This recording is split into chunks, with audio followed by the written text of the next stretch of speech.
Australia के prime minister Albanese का कहना है कि ये दोनों बाप बेटे आईसिस से इंस्पायर्ड थे। जी हाँ, इस्लामिक स्टेट और उनकी रेडिकल एक्सट्रीमिस्ट आइडियोलॉजी से इंस्पायर्ड थे। सिक्योरिटी ऑफिशियल्स और अथॉरिटीज ने ये अंदाजा कैसे लगाया कि ये दोनों आईसिस के बाशिंदे थे? वो इसलिए क्योंकि नवी के नाम पे जो गाड़ी रजिस्टर थी उसमें सिक्योरिटी ऑफिशियल्स ने एक्सप्लोसिव डिवाइसेस और आईसिस के फ्लैग्स पाए। इंफॉर्मेशन आई है, तेलंगाना पुलिस ने कंफर्म की है कि जो साजिद अकरम है वो बॉन्डी टेरर अटैक में इन्वॉल्व था और उसका ताल्लुक हैदराबाद से है। नाउ एक चीज़ जो हम बात करना चाहते हैं वो ये है कि सारा time, all the time, Indian media एक ही चीज़ कह रहा था और वो ये थी कि जनाब पाकिस्तान इसमें इन्वॉल्व है। सर, इंडियन मीडिया ने शोर मचा दिया कि जो ऑस्ट्रेलिया में एक दहशतगर्दी का वाकया हुआ है तो वो जो जी साजिद अकरम और नवीद अकरम जो हैं वो पाकिस्तानी हैं, और हर तरफ ये चलता रहा, 1 डेढ़ 2 दिन तक ये होता रहा। लेकिन तीसरे दिन बल्कि दूसरे दिन पता ये चला कि वो तो इंडियन है संजय जी, वो पाकिस्तानी नहीं है। पता ये चला है कि जो फिलीपीन की अथॉरिटीज है उन्होंने कहा है कि उसने इंडियन पासपोर्ट पे सफर किया है फिलीपीन का ट्रेनिंग के लिए, और साथ ही ये कि जो आपका तेलंगाना है वहां के पुलिस स्टेशन है सारी उसकी निकाल कर ये मान लिया है कि वो वहां का है, और उन्होंने ये कहा है कि जी ये तो मेरा ख्याल है 2022 में उसने विजिट भी किया था इंडिया का। तो जरा पाकिस्तान वाले कह रहे हैं कि जी माफी मांगे। देखिए जी, अव्वल बात तो जो है ना, before I go into the nitty gritty, है या नहीं है, वो कहाँ का है, नहीं संजय जी, होनते मान लो ना, तुसी अभी भी नहीं मान रहे। सुन लो मेरी बात तो सुन लो। पाकिस्तान किस चिड़िया का नाम है? पाकिस्तान एक टेरिटरी का नाम है या पाकिस्तान जो है वो नजरिया पाकिस्तान का नाम है? पाकिस्तान एक आइडियोलॉजी है या पाकिस्तान एक टेरिटरी है? आपके यहाँ के ही सारे बड़े बड़े आइडियोलॉग, बड़े बड़े आलिम उलमा, बड़े बड़े आपके मुफ्ती और मुहस्सिद, वो सारे के सारे खड़े होके और मुहद्दिस सॉरी वो खड़े होके और जोर जोर से बांगे लगाते हैं। वो कहते हैं कि साहब कि पाकिस्तान एक आइडियोलॉजी है, पाकिस्तान एक नजरिया है। तो ये जो बंदा है ये पाकिस्तानी नजरिए का है, इसलिए पाकिस्तानी है, पक्की बात। हर वो बंदा जो इस तरह की सोच रखता है और जो कहता है कि साहब की दावत इस्लाम कबूल करो वरना हम तुमको जान से मार देंगे, हर ये बंदा पाकिस्तानी है।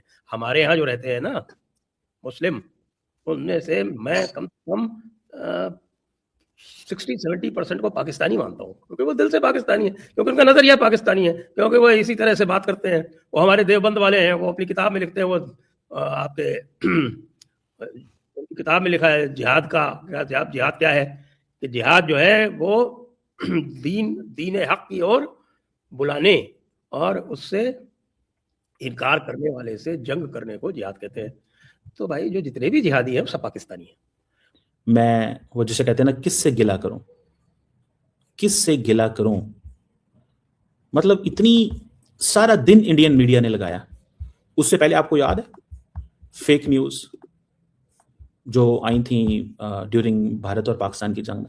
अब हमारे दोस्तों को इंडिया में जरा बात अच्छी नहीं लगेगी, ओहो उसका ताल्लुक तो इंडिया से निकला है। मैं तो नहीं चाहता उसका ताल्लुक इंडिया से होता या पाकिस्तान से होता, मैं तो चाहता हूँ उसका ताल्लुक किसी से भी ना होता। लेकिन बहरहाल हादसा जो था, या कह लीजिए जो अटैक था, वो बहुत अफसोसनाक है और इस किस्म के अटैक्स नहीं होने चाहिए। और अगर देखा जाए तो अगर पाकिस्तानी ना सही किसी भी कंट्री के वो थे, लेकिन थे तो मुसलमान ही, तो अब इस तरह से तो तमाम मुस्लिम्स जो हैं वो ही टारगेट पे आ जाएंगे। हर किसी को जो है लोग ऐसी नजरों से देखेंगे कि कोई भरोसा नहीं करेगा अगर कोई मुसलमान किसी दूसरी कंट्री में जाता है, चाहे वो यूरोप हो, अमेरिका हो या किसी भी कंट्री में। तो उसके लिए सर नहीं मुश्किल कर दी इन लोगों ने। देखिए ना, बिल्कुल मुश्किल कर दी है।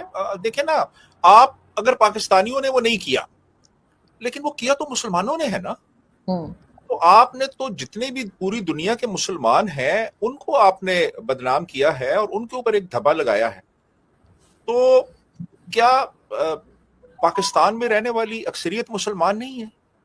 क्या उन पे हर्फ नहीं आएगा इस चीज से जो हुआ है, जो सानिया हुआ है? ये क्या बात है जी कि पाकिस्तान का नाम नहीं लेना? यार पाकिस्तान में 97% मुसलमान रहते हैं और नजरियाती तौर पे हम और वो जिन्होंने ये किया है वो हमारे अक्सरियत उन्हीं के समझ लें उन्हीं के अकीदे से ताल्लुक रखती है। तो इस चीज को कंडेम किया जाना चाहिए, चाहे किसी भी मुल्क से हो। उन्होंने वो दहशतगर्द थे, उनको पूरी दुनिया दहशतगर्द के तौर पे देख रही है और उससे पूरी जो मुस्लिम वर्ल्ड है वो मुतासिर हुई है उससे। पाकिस्तान का नाम अगर आप निकाल भी देते हैं तो फिर भी थे तो वो मुसलमान, और मुसलमानों का नाम तो बदनाम हुआ है इससे। तो मेरा बिल्कुल ऐसा ही है। लेकिन सर खैर बचाने वाला जो है वो भी मुसलमान ही था, लेकिन आप तादाद देख लीजिए, जो मार रहे थे उनकी तादाद ज्यादा थी और बचाने वाला एक ही था। तो इससे साबित तो यही होता है कि इस तरह के माइंडसेट के लोग जो है वो शायद अनफॉर्चुनेटली तादाद में ज्यादा हो गए। पिछले एक दशक में आईसिस यानी कि इस्लामिक स्टेट अपनी रेडिकल एक्सट्रीमिस्ट आइडियोलॉजी को फैलाने में अच्छे से कामयाब हुआ है। कि इस कामयाबी के पीछे क्या राज है और कौन से साधन हैं जो आईसिस लोगों में एक्सट्रीमिज्म और एक नफरती मैसेज फैलाने के लिए यूज करते हैं। सबसे बड़ा जो उनका जरिया है वो है सोशल मीडिया। जी हाँ, चाहे ट्विटर हो, यूट्यूब हो, इंस्टाग्राम हो या फेसबुक हो या फिर टेलीग्राम पे इंक्रिप्टेड मैसेजेस, इन सब का इस्तेमाल किया जाता है लोगों तक प्रोपेगेंडा पहुंचाने। इनफैक्ट उनकी सोशल मीडिया तरकीबों को एक कलेक्टिव नाम दिया गया है और वो है साइबर कैलिफेट। अब पता करते हैं कि ये कौन सा प्रोपेगेंडा है जो वो इस्तेमाल करते हैं और वो कौन से लोग हैं जिन तक ये प्रोपेगेंडा पहुंचाया जाता है। प्रोपेगेंडा का मतलब होता है किसी भी वर्ल्ड अफेयर या करंट अफेयर को एक एग्जैजरेटेड शक्ल देना। इस प्रोपेगेंडा को बनाने के लिए आईसिस इंफोग्राफिक्स यूज करते हैं, शॉर्ट फिल्म्स प्रोड्यूस करते हैं। इनफैक्ट इनकी ऑनलाइन मैगजीन भी पब्लिश हो जाती है और इस ऑनलाइन मैगजीन में कई सारा मटेरियल होता है, जैसे कि रिक्रूटमेंट मटेरियल भी पब्लिश होता है और मिलिटेंसी की ट्रेनिंग मटेरियल भी पब्लिश होता है। जो शॉर्ट फिल्म्स ये लोग प्रोड्यूस करते हैं उसमें इतना वायलेंस दिखाया जाता है ताकि देखने वाले जो व्यूअर्स हैं वो वायलेंस को लेके डिसेंसिटाइज हो जाए, यानी कि खुद वायलेंस करने से घबराए ना। अब पता करते हैं कि इस तरह का प्रोपेगेंडा किन लोगों तक पहुंचाया जाता है।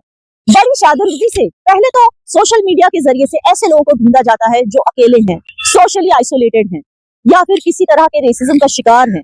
इनके अंदर के दर्द को और गुस्से को लेवरेज किया जाता है, इनके हमदर्द होने की एक्टिंग की जाती है। धीरे धीरे प्रोपेगेंडा मटेरियल यूज करके इनकी जहनियत में कुछ ऐसा डाला जाता है कि जो भी इनके साथ गलत हो रहा है वो सिर्फ इसलिए हो रहा है क्योंकि ये मुसलमान है। फिर इनकी जहनियत में ये डाला जाता है कि ये अकेले नहीं है, पूरी दुनिया में सारे मुसलमानों पर जुल्म सितम हो रहा है, ना इंसाफी हो रही है मुसलमानों के साथ।